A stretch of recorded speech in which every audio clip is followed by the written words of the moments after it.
Olá, bem-vindo ao ExpertCast, o podcast dedicado à inovação em saúde. Eu sou Gustavo Meirelles, médico radiologista, vice-presidente médico da AFIA e fundador da comunidade de inovação em saúde, e é um prazer ter você conosco novamente para mais um episódio do ExpertCast.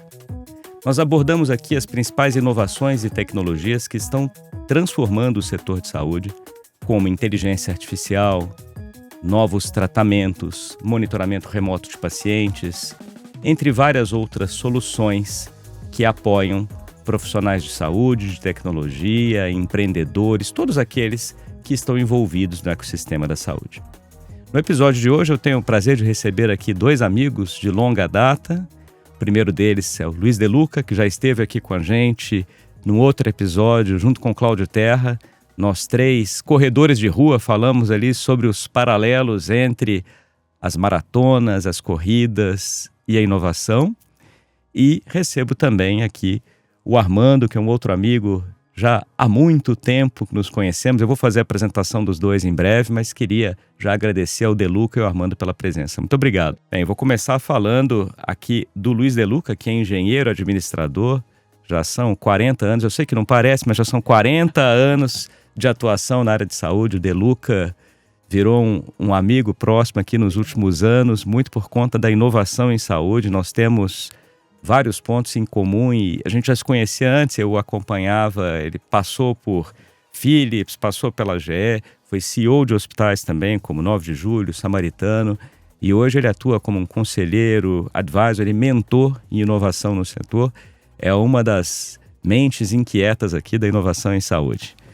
E eu queria também falar do Armando Lopes, que é formado em engenharia elétrica pela Poli aqui na USP. Armando, conheço há muito tempo pelo histórico, principalmente na Siemens Healthineers, mas o Armando tem especializações em administração na GV, um MBA em executivo em gestão, ele é conselheiro certificado pelo IBGC e atualmente é um conselheiro estratégico na Green Rock, a dos amigos Salomão, Isop, Ricardo Salomão, e conselheiro consultivo na Galileu Saúde, também uma empresa super bacana aqui brasileira. Então, Armando, seja muito bem-vindo, assim como o De Luca, para a gente falar sobre sistemas de informação. A gente está com um título aqui de prontuário eletrônico hospitalário, que vem por aí, mas eu vou começar pelo De Luca para ele nos explicar essa trajetória dos sistemas de informação ao longo dos últimos anos.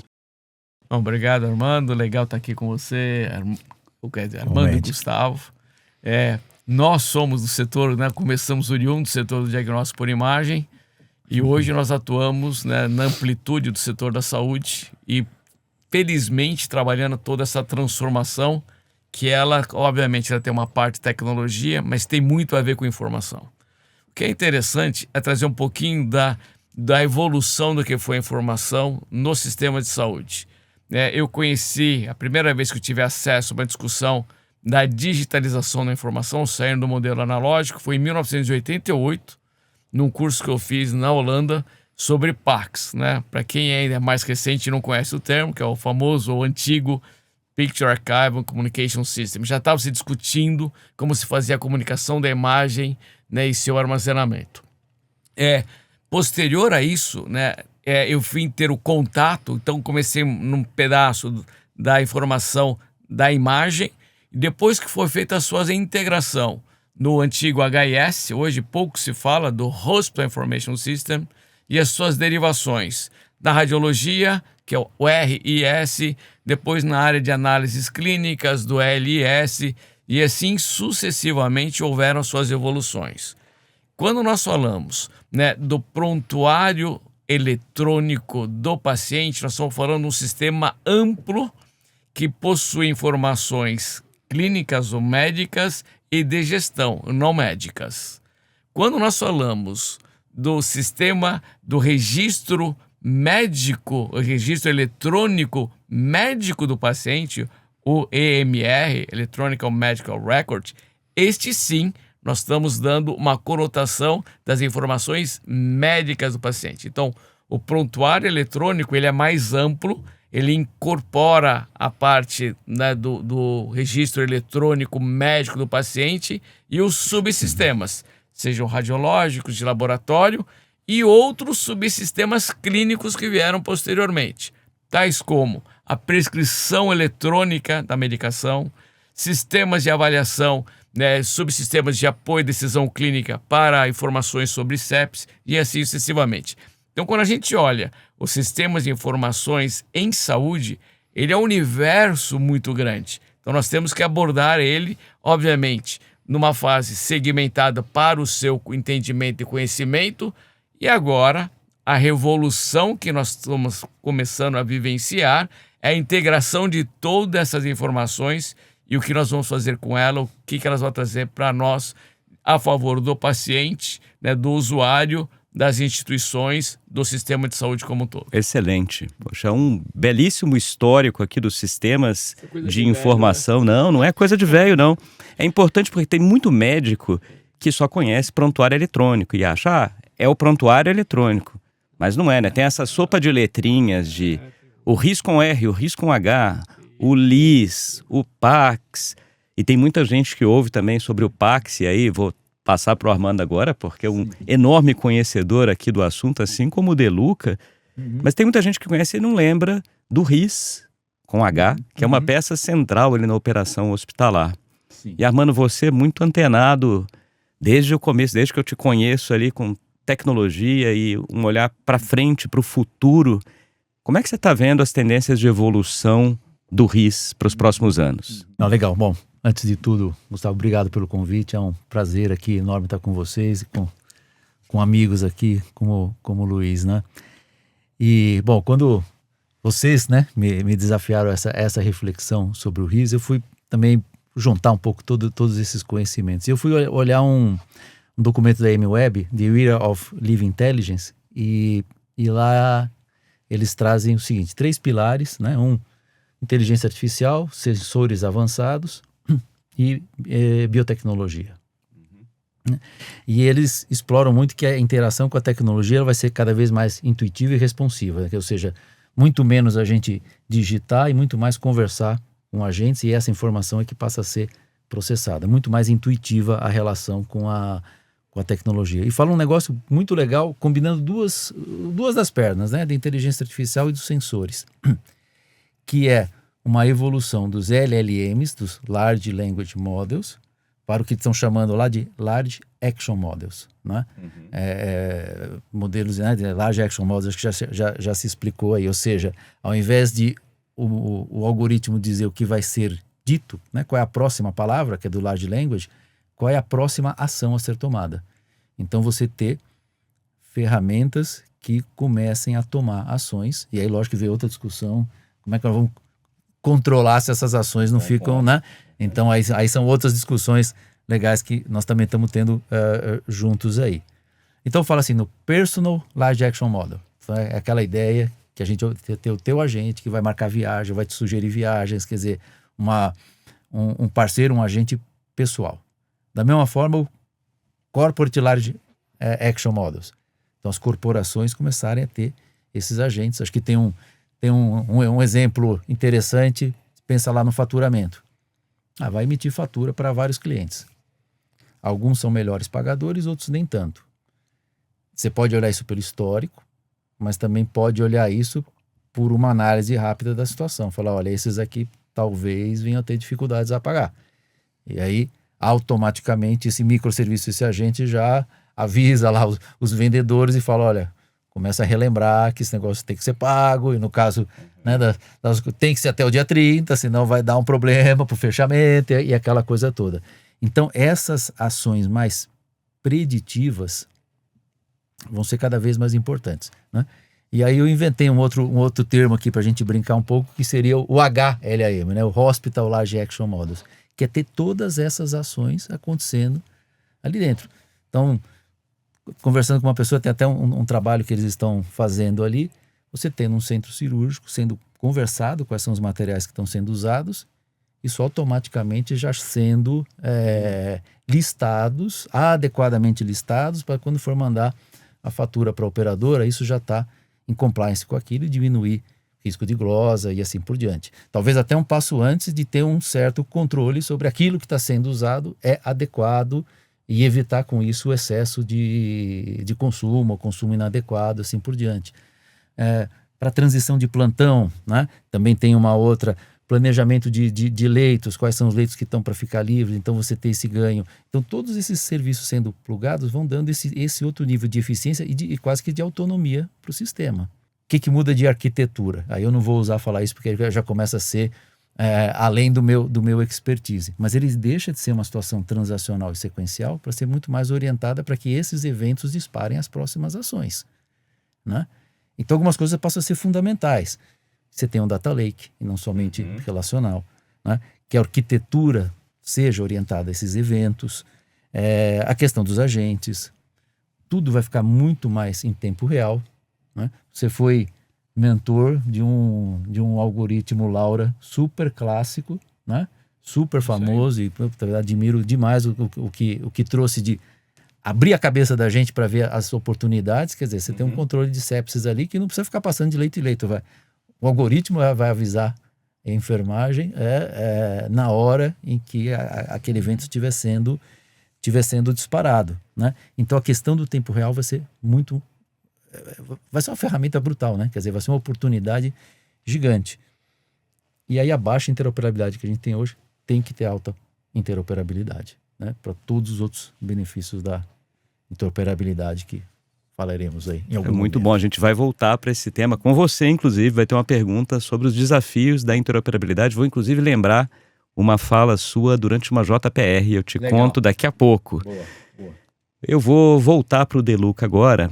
Deluca tem toda essa experiência nos provedores de serviços, a gente vai falar deles daqui a pouco, mas antes disso eu queria falar dos hospitais também, na sua experiência como CEO de 2 grandes e excelentes hospitais de referência aqui em São Paulo, Samaritana e 9 de Julho, mas você olhando a rede hospitalar como um todo. Onde que estão os principais gargalos, né? Porque quando a gente fala de prontuário eletrônico, eu me lembro que prontuário eletrônico era difícil médicos se unirem por uma causa. Prontuário eletrônico era uma delas, né? Para eles reclamarem. Não funciona. Onde é que estão os principais gargalos para esse passo à frente? Não só dos prontuários eletrônicos, mas dos sistemas de informação para os hospitais. E o que a gente devia fazer para superar esses gargalos e ter uma implementação melhor na sua visão? Eu vou falar uma coisa, que vou aproveitar um pouquinho a sua figura, né, e da sua formação. Todo mundo tende a jogar a responsabilidade que o gargalo está no médico. Não, o gargalo não está no médico. O médico pode ser dos pontos importantes, fundamentais a serem superados. Mas o prontuário eletrônico do paciente, como nós já acabamos de falar, ele é muito mais que só informação médica. Então, assim, o gargalo está na liderança. O gargalo está em como esta instituição enxerga a informação em saúde e os benefícios que você pode ter numa automatização e no processo de segurança, inclusive em sistemas de apoio e decisão clínica. Então, todo mundo joga a culpa no médico. Não é do médico, né? O médico faz parte de um processo que, desde que bem treinado, desde que bem alinhado com as expectativas da instituição, ele entra muito bem, porque ele vai ver uma segurança, né, a favor do que ele está fazendo, que ele está prescrevendo ou anotando em prol do seu paciente. Você tem a turma da enfermagem, você tem a farmácia, você tem, como o Armando colocou, toda uma atividade em sub-áreas como centro cirúrgico, UTI, etc. Eu acho que está muito nessa liderança e como que você coloca um desdobramento de uma tecnologia numa organização, onde você envolve os setores alinhados para essas novas tecnologias. Todo mundo está falando IA. Acho que super interessante. Eu acho que é irreversível o que nós estamos vivendo, que só vai evoluir, mas todo mundo parou de falar da transformação digital, né? Só que você não tem IA se os seus dados não estão digitalizados, se você não tem um sistema que está acompanhando a evolução das informações, mesmo que ela comece através do aspecto verbal, né? Ela vai atualizando e vai digitalizando esse dado, esta informação. Então, quando a gente olha isso, fala assim, as instituições ainda estão tímidas, elas estão muita coisa em papel, muita coisa que não está no sistema da digitalização, desta transformação comportamental das lideranças e das instituições. Eu vou dar um exemplo que não faz muito tempo. Eu estive visitando uma instituição que tinha um sistema de gestão hospitalar, que ele fazia toda a parte do lançamento da conta, do fluxo do paciente, mas não tinha módulo de orçamento. Falei, como é que você consegue fazer a gestão do fluxo do paciente, o agendamento, você faz o faturamento da conta, mas você não tem orçamento? Ah, porque a gente acha que isso pode ser uma barreira ou um estímulo ao gasto. Falei, não entendi. Então, assim, estou trazendo novamente um caso real de uma instituição grande, de um hospital, né, que não é um hospital pequeno, onde você vê as restrições ainda ligadas às suas lideranças. Então, eu acho que os gargalos, Gustavo, estão muito mais em você estar aberto a esta adoção. Falando do exemplo que você falou, pegar especificamente o samaritano. Nós estávamos buscando, né, o RIMS 7 já antes da pandemia. Quer dizer, eu saí do samaritano em 2016, quando eu fui para o HG. Em 2015, 2014, a gente já era um hospital paperless e estava buscando uma certificação RIMS nível 7. Nós paramos porque faltava um sistema de apoio à decisão clínica, que seria um dos casos do algoritmo de sepse, que naquela época era a Laura, hoje a empresa se chama Munai, né? Então, assim, já estávamos buscando uma automação através de algoritmos para estar ajudando não só ao médico, mas toda a área assistencial, ao sistema de apoio à decisão clínica para ser classificado como RIMS nível 7. Estou falando isso de 10 anos atrás. Não é uma coisa recente. Então, esse é o ponto. Nós ainda temos muita heterogeneidade, instituições com portes distintos, investimentos na área de tecnologia dos sistemas de informação. E mesmo assim, vou falar isso não contra os meus amigos de TI, e toda vez que você quer um projeto, se você começar pela TI, é mais um projeto que não vai começar, né? Então isso tem que vir da liderança mesmo das organizações. Ótimo, eu tô lembrando de alguns outros episódios aqui. Primeiro, falando de transformação digital, na semana passada e retrasada, eu tive o prazer de conversar com a Ana Estela Haddad e ela me contou como é que está sendo a transformação ali, o SUS digital, né? Então, foi interessante até porque inteligência artificial é a bola da vez já há um bom tempo. Vocês dois conhecem bem RSNA, que é o maior congresso de radiologia do mundo. Já faz uns 5 anos que o tema é inteligência artificial e eu e a Anistela falamos pouco de inteligência artificial, né? Ela falou bastante ali da RNDS, que é a Rede Nacional de Dados em Saúde, e desses pontos exatamente da transformação digital que você está mencionando. Uma outra história que o Armando citou foi a parte do uso de sistemas inteligentes, como por exemplo numa cirurgia. Aqui um dos primeiros episódios do ExpertCast, nós tivemos um episódio sobre o uso de inovação, um tema que aparentemente não tem muita ligação com inovação, que seria a gestão do supply chain. 2 episódios super bacanas, com muita inovação inserida.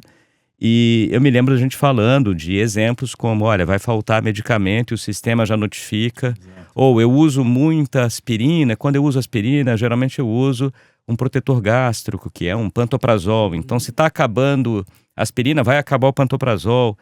Eu vou voltar para o Armando aqui agora, depois volto para o Deluca para a gente fechar o primeiro bloco, mas não sei se você vai lembrar. Já tem alguns anos, a gente estava na Jornada Paulista de Radiologia, batendo um papo, e você me falou uma coisa que eu já citei várias vezes, eu sempre cito a fonte.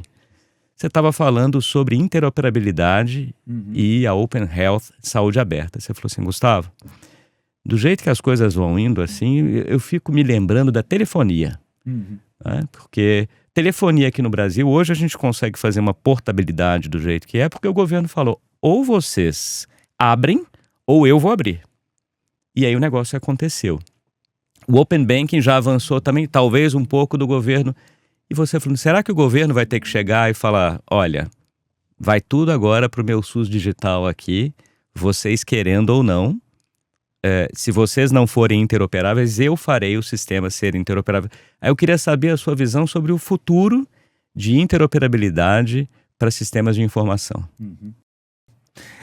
Então, Gustavo, que nenhum de nós tem dúvida da importância da interoperabilidade, né? Seja para redução de desperdício, a eficiência profissional, a redução, né, com redundância, que tem a ver com desperdício, melhorar a coordenação do cuidado, quando você vai mudando de instituição para instituição, o lado da pesquisa clínica, quer dizer, você ter, né, uma organização de dados, isso para você poder fazer a pesquisa com todos os cuidados de LGPD e tudo mais, e finalmente para o próprio paciente, para o empoderamento dele, né? Você usou um termo que eu gostei, de ser o CEO, né? Cada um de nós é CEO da nossa própria saúde, ou seja, o benefício está ali. A questão é quem que consegue capturar esse benefício, falando até economicamente, para poder bancar a transição. E aí é que eu acho que a coisa se perde, não é por má fé ou por má vontade de ninguém, é porque você vai botando as prioridades na fila da tua execução. Então eu vejo que aí é que fácil falar, o desperdício é interessante, por exemplo, para uma operadora. Aí a operadora que vai puxar isso. Pode ser. O autocuidado do paciente é interessante para todos nós, mas teria que ser promovido, por exemplo, pelo governo. Então aí você tem a Rede Nacional de Dados. Então, na minha visão, o que está faltando são os bons exemplos práticos, que eu acho que já existem alguns super interessantes, e eu vi o podcast da Anistério e fiquei contente de ver as informações que estão sendo agregadas lá, né, na Rede Nacional de Dados, o que vai vir da ANS também, isso foi super, super bacana. Estes exemplos práticos vão começar a mostrar o retorno e vão motivar mais pessoas a embarcarem, né? Tem a iniciativa também lá do HC, né, reunindo alguns hospitais privados e filantrópicos.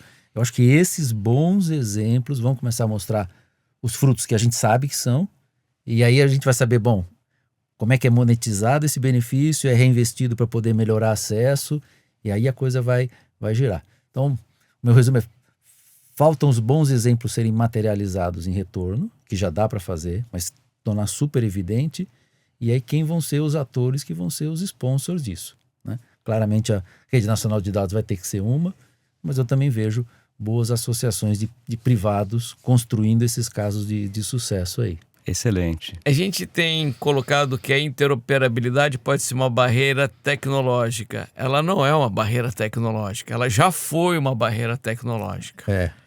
Eu acho que a interoperabilidade hoje ela está muito mais nas decisões, né, de instituições e de você poder disponibilizar esses dados, e óbvio, com os cuidados inerentes de que vai ser utilizado desses dados, né, para evitar uma série de discussões que têm sido feitas em relação à restrição a planos de saúde, a alguma doença estabelecida ou até o aspecto profissional. Mas independente disso, esses dados hoje não têm uma restrição tecnológica. Ela está muito mais no aspecto de você disponibilizar, de você integrar. A tecnologia permite fazer qualquer coisa. Eu vou trazer até um artigo lá do Rummel, que até fala, agora, inclusive, com a IA, a discussão da interoperabilidade é que tipo de tecnologia, né, vai utilizar esses dados, muito mais do que na comunicação desses dados. Eu vou trazer o início da nossa conversa. Quando nós começamos a falar do PACS, junto com o PACS veio a discussão do DICOM e do DICOM 3. E até teve um colega aqui que recentemente citou isso dentro do ExpertCast. Depois teve uma outra unidade chamada Merge Box, que fazia a comunicação dos DICOMs ou que não eram DICOMs estruturados para que tudo pudesse se comunicar. E agora a gente estava discutindo, agora não, os últimos anos nós discutimos interoperabilidade. Ninguém fala mais de DICOM, ninguém mais fala de Merge Box. E ninguém vai falar de interoperabilidade no futuro, né? É como nós vamos fazer a gestão de toda essa informação. Exatamente. A tecnologia não é a barreira. Você vai escolher, né? A questão é como é que se prova que ela se paga para que aí a coisa ande. E acho que aqui tem, lembrando lá do caso da telefonia que você citou e do caso do banco, tem uma questão de alinhamento de incentivos também, né? Porque no banco, Open Banking hoje faz com que o Bradesco consiga olhar a minha conta e Santander também consiga olhar, e um outro banco onde eu não tenho conta olha e fala, será que eu vou conceder crédito para o Gustavo? Sabendo que eu estou devendo X reais no banco B e Y reais no banco C, fala, puxa, acho melhor não. Agora, sabe, não, ele tem uma boa saúde financeira em outros bancos. Então, a tecnologia estava ali, mas mais do que isso, tem um incentivo para o banco ser aberto. Agora, no caso da saúde, ainda não tem, é o oposto, como você disse. Acaba sendo um ativo para que ele fale assim, poxa, os dados do Armando estão na instituição tal, ele vai sempre querer fazer os exames ali. A gente vai precisar mesmo mudar, mas vai ser para uma outra conversa aqui do ExpertCast. Para a gente fechar agora, infelizmente a gente está chegando no finalzinho da primeira parte, eu queria ouvir de vocês dois umas últimas palavras sobre o futuro também, né? Como é que vocês enxergariam essa integração de dados clínicos e administrativos transformando a gestão hospitalar? O Deluca pode começar e aí o Armando complementa. Uma coisa interessante, Gustavo, que quando nós trabalhamos muito numa transformação comportamental, né, do hospital, o que nós fizemos é deixar essas informações, essa linearidade e transparência dos dados para um grupo ampliado. E nós fazemos muito analogias de algoritmos através de Excel, embora extraímos dados do nosso HIS, tinha muita discussão sobre a evolução dos dados, né, o que a gente trabalhava de maneira conjunta. Então tinha toda uma sala que chamava reunião de produção, que você tinha médicos, líderes, enfermeiros, farmácia, RH, toda a gestão do hospital juntos, e a gente olhava os indicadores da instituição. E era um pedaço de digital e analógico que nos forçavam a entender esse comportamento do paciente ou de uma especialidade médica, um tempo de permanência numa unidade de internação, numa UTI, problema de cancelamento cirúrgico, todo um espectro amplo que a gente debatia, tentava definir situações que aconteceram no passado, estão acontecendo e prever um pouquinho o futuro em termos de, e aí, vamos ter agenda. Tanto é que a gente olhava o agendamento cirúrgico do mês e do mês seguinte. A gente olhava prospectivamente, tentava olhar especialidades prospectivamente, como era esse histórico. Este modelo, o futuro dele é como o Armando colocou, ele vai ser um sistema operacional integrado e que ao invés de você tentar entender esse comportamento, é que tipo de decisão nós vamos ter que tomar com aquele dado. Nós digeríamos ainda aquelas informações e fazíamos predições. A predição, ela já vai estar feita. Que tipo de decisão você vai tomar para que a predição aconteça da melhor maneira possível? Esse é o grande futuro da gestão da saúde, principalmente nas instituições.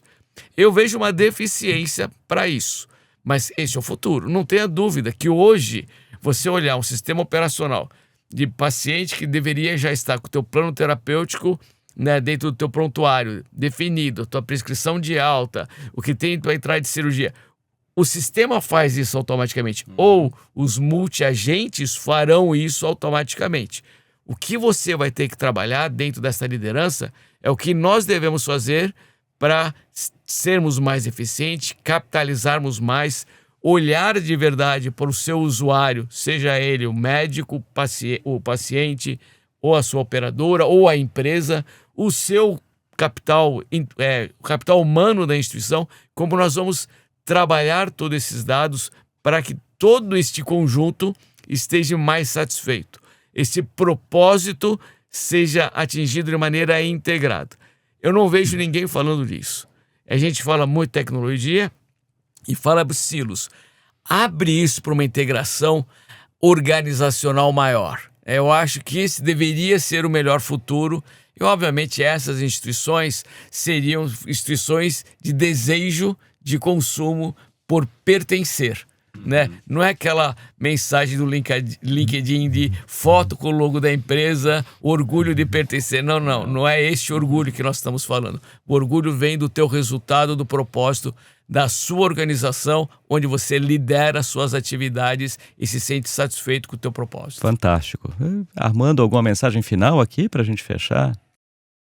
Muito na linha do que o Luiz falou, e vou usar um pouco dos nossos reflexões e aprendizado do outro grupo que estamos juntos lá no BGC do Futuro da Governança, porque todo esse ferramental, né, esses agentes e tudo mais, eles vão ter vão trazer esse lado preditivo. Então as predições, como o Luiz falou, vão ser muito mais abundantes, né? Muitas vezes as predições, quando a gente trabalha com a nossa turma e tal, você tem uma ou outra pessoa que é mais afeita a isso e traz esses insights, né? Oi, aqui nós precisamos prestar atenção que nós vamos ter uma ocorrência lá na frente e tal. Isso tudo vai estar muito mais sistematizado nesses microserviços aí. Uma série de atividades que os próprios gestores hoje precisam se dedicar, isso vai vir pronto, né? Então, esse reposicionamento de como atuar tem que vir muito mais na linha, né, como o Luiz trouxe, das tomadas de decisão. E é aí que tem o desafio de aprendizado de como lidar com isso.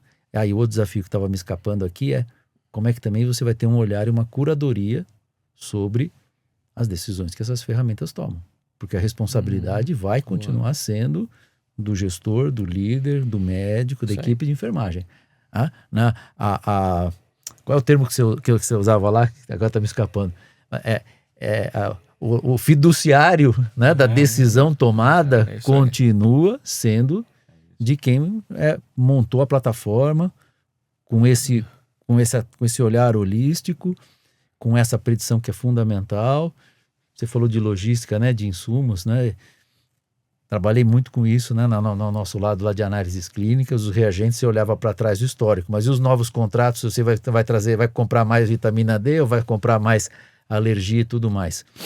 Essas ferramentas permitem, não estou falando não somente disso, permite-se fazer uma previsão, como você falou, de quais materiais você precisa encomendar. Quer dizer, toda a parte de insumos poderá ser os inventários muito mais otimizados e assertivos. Agora, quem está responsável por aquilo? Qual é a forma de olhar e ter certeza que realmente, né, o algoritmo vai estar operando da forma que se espera? A importância do humano nessa transformação toda. Infelizmente, a gente chegou no final da primeira parte, mas vai ter mais daqui a pouco, com essa super dupla aqui, Deluca e Armando. A gente vai continuar falando sobre sistemas de informação hospitalares e aí, obviamente, nós vamos falar de inteligência artificial também. Continuaremos daqui a pouquinho. Agradeço a presença de vocês e chamo de volta em breve para a segunda parte. Muito obrigado.